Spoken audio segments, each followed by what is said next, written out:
신약성경 에베소서 2장 1절부터 6절까지 말씀 우리 함께 읽겠습니다. 시작. 그는 허물과 죄로 죽었던 너희를 살리셨도다.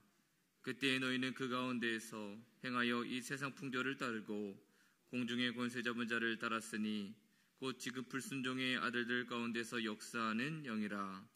전에는 우리도 다 그 가운데서 우리 육체의 욕심을 따라 지내며 육체와 마음에 원하는 것을 하여 다른 이들과 같이 본질상 진노의 자녀이었더니 긍휼이 풍성하신 하나님이 우리를 사랑하신 그 큰 사랑을 인하여 허물로 죽은 우리를 그리스도와 함께 살리셨고 너희는 은혜로 구원을 받은 것이라. 또 함께 일으키사 그리스도 예수 안에서 함께 하늘에 앉히시니. 아멘. 오늘날 인류를 AD와 BC로 구분을 하죠. BC는 Before Christ, 예수님이 오기 전, 그것을 기원 전 이렇게 말하고, AD는 라틴어죠. 아노 도미니라고 해서 예수님의 때라는 의미입니다. 예수님이 오신 이후, 그 이유를 우리는 AD 기원 후라고 말합니다. 예수님의 탄생과 또 예수님께서 이 땅에 오신 것을 기점으로 기원 전 후로 역사의 분기점을 나눈 것처럼 우리 인생도 예수님을 만나기 전과 이후의 삶이 완전히 다릅니다. 예수님을 알기 전과 예수님을 나의 구주로 영접한 이후의 삶의 모습이 완전히 다를 수밖에 없는 거죠. 오늘 에베소서 2장은 우리가 예수님을 만나기 전의 상태 그리고 예수님을 만난 이후의 상태를 비교하며 우리에게 보여주고 있습니다. 1절부터 3절이 우리가 예수님을 알기 전, 예수님의 은혜가 그 삶에 임하기 전의 모습을 우리에게 이야기를 하고 있는데 크게 세 가지를 말하고 있습니다. 첫 번째는 우리는 완전히 죽었던 존재다라고 말을 합니다. 예수님을 믿기 전에는 우리는 죽었던 존재다. 1절입니다.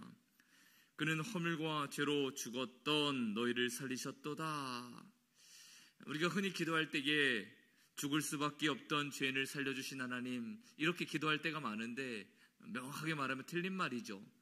죽을 수밖에 없던 것이 아니라 죽었던이라고 성경은 말하고 있습니다. 죽음의 가능성이 있었던, 아니면 죽음을 목전까지 두었던 인생, 이렇게 성경은 말하지 않고 이미 완전히 죽었던이라고 말을 하는 거죠. 그러니까 가능성이 없는 인생이었다라는 겁니다. 죽을 수밖에 라고 말한다면 아직 죽지는 않았으니까 한 가닥 희망이라도 있을 텐데, 오늘 성경은 우리가 허물과 죄로 완전히 죽었던 존재라고 이야기를 하고 있는 거죠. 그래서 예수님을 알기 전에 우리의 상태는 어떠했느냐? 우리 스스로 소망을 가질 수 없는, 스스로 생명으로 나아갈 수 없는 완전히 죽었던 상태다. 자, 두 번째로 우리가 하나님을 알지 못했던 그때 우리는 어떤 소망도 가질 수 없는 어둠과 절망의 인생이었다라고 이야기를 하죠. 그것이 2절의 말씀입니다. 그때에 너희는 그 가운데서 행하여 이 세상 풍조를 따르고 공중의 권세 잡은 자를 따랐으니 곧 지금 불순종의 아들들 가운데에서 역사하는 영이라. 자, 이 말씀에 잘 보면 그 가운데서 행하여 라는 말이 나오죠. 그 가운데가 어디입니까? 바로 어둠과 절망의 그 길을 걸었을 때라는 거죠. 행하다, 파리파테오라는 말인데 걷다라는 말입니다. 돌아다닌다라는 말입니다. 그런데 여러분, 그냥 돌아다니는 것을 말하는 것이 아니에요. 그냥 빈둥거리면서 그냥 시간 때우듯이 목적 없이 걷는 것을 말하는 것이 아니라, 이 행하다라는 말은요, 내가 어떤 물건을 사기 위해 시장을 갔어요? 아니면 어떤 상점을 갔어요? 그런데 내가 필요한 물건이 없습니다. 그러면 포기하는 게 아닙니다.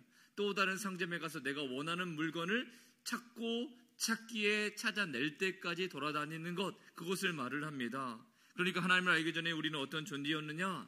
세상 풍조를 따라서 내가 원하는 죄를 짓고 또 그 죄를 짓는 것에 만족하지 못해서 또 다른 죄를 짓는, 또 그 죄에 만족하지 못해서 다른 죄를 찾아다니며 내 욕망과 탐욕이 만족될 때까지 살았던 존재다, 이렇게 이야기를 하고 있는 거죠. 그러니 소망이 있겠습니까? 우리는 절망과 어둠 가운데 살 수밖에 없었던, 소망이 없던 인생이었다. 자, 세 번째는 우리가 예수님을 알기 전 공중 권세 잡은 자, 즉 사탄의 노예였다라고 성경은 이야기를 하고 있습니다. 예수님을 알기 전에 우리는 세상 풍조를 따르는 삶을 살았다. 단순히 신앙생활을 안 했다 이런 뜻이 아니라 여기서 말하는 세상은 무엇입니까? 하나님이 없는 상태. 그러니까 사탄이 하나님을 대적하여 죄가 다스리도록 만들어 놓은 시스템 안에서 살아가는 인생이었다라고 말하죠. 그래서 우리가 예수님을 알기 전에는 우리의 본성상, 아니 죄악의 모습상 창조 질서, 하나님의 그 은혜를 부정하고 인정하지 못하고 반역하는 그런 세상 풍조를 따를 수밖에 없는 인생을 살게 되었다. 우리는 그런 존재였던 것입니다. 그래서 전적 노예, 세상을 살아갈 수밖에 없고 욕망을 따를 수밖에 없고 하나님의 은혜를 찾아낼 수 없는 그런 존재였다라고 이야기를 합니다. 그래서 하나님이 없었던 그 상태에 살았던 인생의 결론이 무엇입니까? 진노의 자녀였다라는 거죠. 자, 3절은 이렇게 말하고 있습니다. 3절 말씀은 같이 한번 읽을까요? 읽습니다. 시작. 전에는 우리도 다 그 가운데서 우리 육체의 욕심을 따라 지내며 육체와 마음에 원하는 것을 하여 다른 이들과 같이 본질상 진노의 자녀이었더니. 아멘. 성경은 그렇게 이야기를 하고 있죠. 이 땅에서는 선하게 사는 사람들도 있습니다.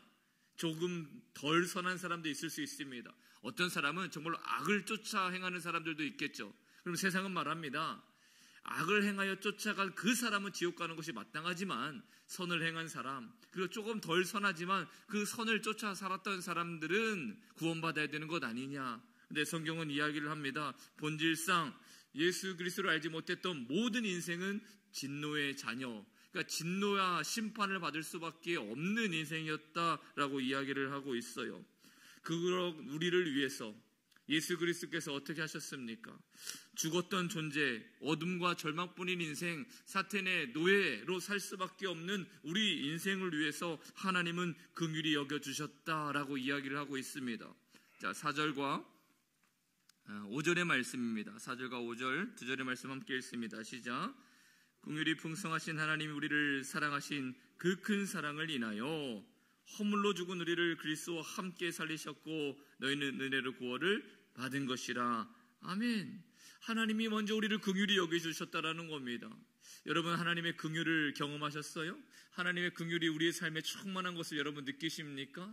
여러분, 긍휼이라는 것은요, 단순히 우리를 연민한다라는 뜻이 아닙니다. 하나님이 우리를 사랑하셨다라고 말하는 이 긍휼은요, 조금 더 깊은 차원의 의미예요. 성경에 보니까 히브리어로 이 긍휼은 라함이라고 되어 있는데 레헴이라는 말에서 유래를 했습니다. 렘은 어머니의 자궁, 태를 말하는 거죠. 그러니까 하나님이 우리를 긍휼히 여기셨다라는 말은 무엇입니까? 오늘 우리도 충분히 이해가 돼요. 아, 그렇구나. 어머니가 아이를 태에 품고 있는 것 같이 하나님이 우리를 그렇게 여기셨다라는 거죠. 우리가 자녀를 또 어머니가 그 태에 품어 사랑하고 또 기도해주고 모든 것을, 모든 삶의 중심을 아이를 위하여 살아갔던 것처럼 하나님이 우리를 그렇게 바라보셨다라고 이야기를 하는 겁니다. 작은 신음에도 응답하시는 하나님, 우리 그 하나님을 믿고 계시죠? 그 하나님께서 우리를 긍휼히 여기셨기 때문에 죄와 허물로 죽었던, 공허와 두려움과 염려, 그 절망 가운데 살 수밖에 없었던 우리를, 또 허무와 어둠과 혼돈과 질서가 없는 그런 삶을 살던 우리 인생 가운데에 예수님이 오신 줄을 믿습니다. 그래서 우리는 사랑받을 만한 가치도 없고 또 하나님의 그 선한 긍휼을 얻을 만한 또 행동, 어떤 일을 한 것도 없는데 하나님이 전적인 은혜로 우리 삶에 오신 줄을 믿습니다. 그래서 그 예수 그리스도를 믿는 삶은 어떻게 바뀌었는가? 어떤 삶의 축복을 경험하게 되었는가? 우리 5절과 6절의 말씀, 두 절의 말씀 한 번 더 읽어보도록 하겠습니다. 5절부터 읽습니다. 시작. 허물로 죽은 우리를 그리스도와 함께 살리셨고 너희는 은혜로 구원을 받은 것이라. 또 함께 일으키사 그리스도 예수 안에서 함께 하늘에 앉히시니. 아멘. 오늘 5절과 6절에 중요한 동사 3번이 나와요. 뭐냐면 5절에는 살리셨고 라는 말이 나오죠.